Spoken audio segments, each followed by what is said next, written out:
স্বাভাবিক জীবন যাপনে মানুষ যে হিংসা লাগছে সেই চিত্রটিও অত্যন্ত ভয়াবহ। সরকার ক্ষমতায় আসার শুরুতে বলেছিলেন আমরা 2 বছর পর্যন্ত জ্বালানি তেলের দাম বিদ্যুতের দাম বৃদ্ধি করব। কিন্তু সরকার জনগণের কাছে দেয়া প্রতিশ্রুতি ভঙ্গ করে ইতিমধ্যে 2 দফা জ্বালানি তেলের দাম বাড়িয়েছে এবং বিদ্যুতের দাম বাড়িয়েছে।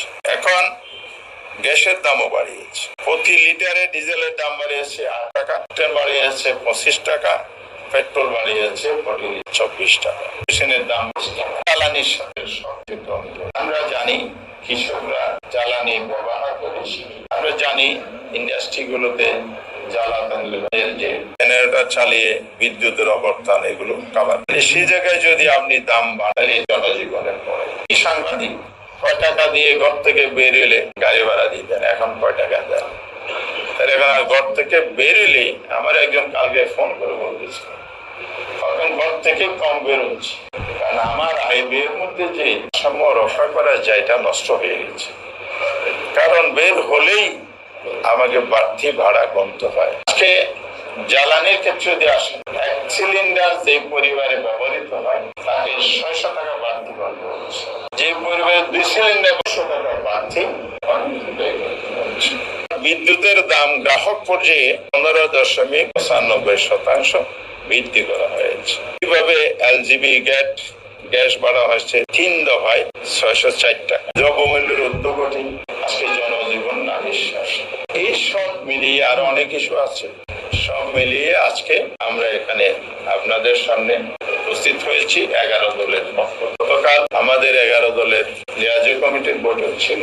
সেই বৈঠকে এই নীতি, বিশেষ করে সীমান্তের ক্ষেত্রে যে পররাষ্ট্র মন্ত্রণালয় যে ভূমিকা পালন করছে, স্বরাষ্ট্র মন্ত্রণালয় যে ভূমিকা পাচ্ছে, দুটো ডিপ্লোমেসি, সীমান্তের সুরক্ষা। স্বরাষ্ট্র মন্ত্রণালয় পররাষ্ট্র মন্ত্রণালয় দুটি মিলে এই দুটি বিষয় যদি স্বাধীন রাষ্ট্রের সার্বভৌম রাষ্ট্রের মর্যাদা অবস্থানের জায়গা থেকে রোল করতেন, তাহলে আমাদের দেশের মানুষ আজকে বিঘ্নতার মধ্যে থাকতো না, এখানে হুমকির মধ্যে জীবনযাপন করছে।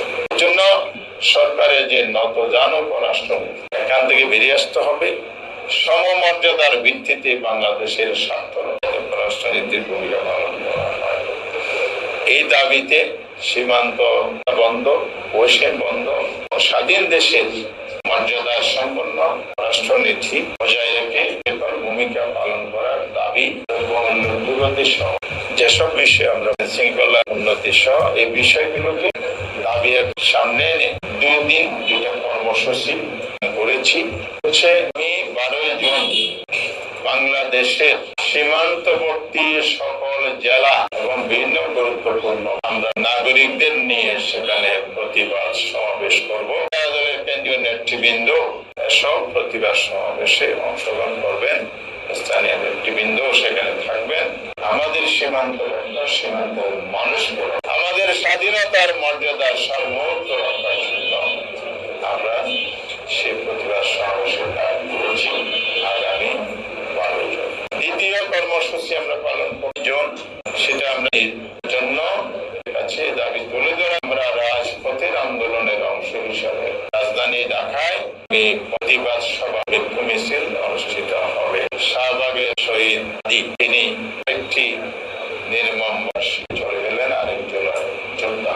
সেই স্পটটাকে এখন শাহবাগ চত্বর আদি চত্বর হিসেবে আছে। সেই জায়গায় বৈশ্বিক স্থান হিসেবে নির্ধারণ করবো, এই আলোচনা আমাদের মধ্যে হয়েছে। এছাড়াও জনমত গঠনের কর্মসূচি হিসাবে বিভিন্ন জেলায় যে সেমিনার করা, রাজধানীতেও রাউন্ড টেবিল করা, এগুলো সিদ্ধান্ত নিয়েছি।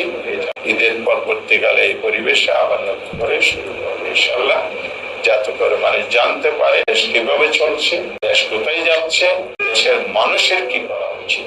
নাগরিক হিসাবে আমাদের ভূমিকা, সচেতনতা বৃদ্ধি, রাজনৈতিক দল হিসেবে আমাদের যে দায়িত্ব, সে দায়িত্বের জন্য আমরা এসব বসেছি। তাদের মাধ্যমে সরকার তুলে ধরছি। আপনারা যে এসেছেন, আমাদের বক্তব্য ধৈর্য ধরে শুনেছেন। ঈদের পরে অনেকদিন পর আমরা এখানে আপনার সামনে এসেছি 11 দল হিসাবে। আপনারা সারা দিয়েছেন, এই জন্য আপনাদের ধন্যবাদ জানিয়ে যদি প্রশ্ন সরকারের ব্যর্থতা তারা বন্ধ করতে পারছে না।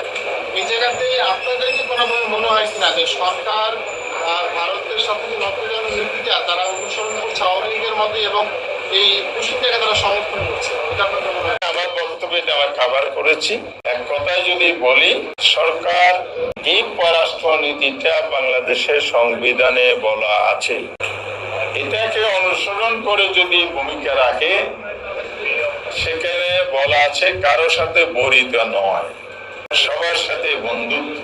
বলা আছে যে আমার দেশের স্বার্থ সংরক্ষণ, দেশ যে একটা স্বাধীন দেশ, তার সার্বভৌম যে ক্ষমতা, মর্যাদার জায়গা সেটা অক্ষুণ্ণ রেখেই আমরা প্রতিবেশী সহ সকল দেশের সাথে সুসম্পর্ক চাই।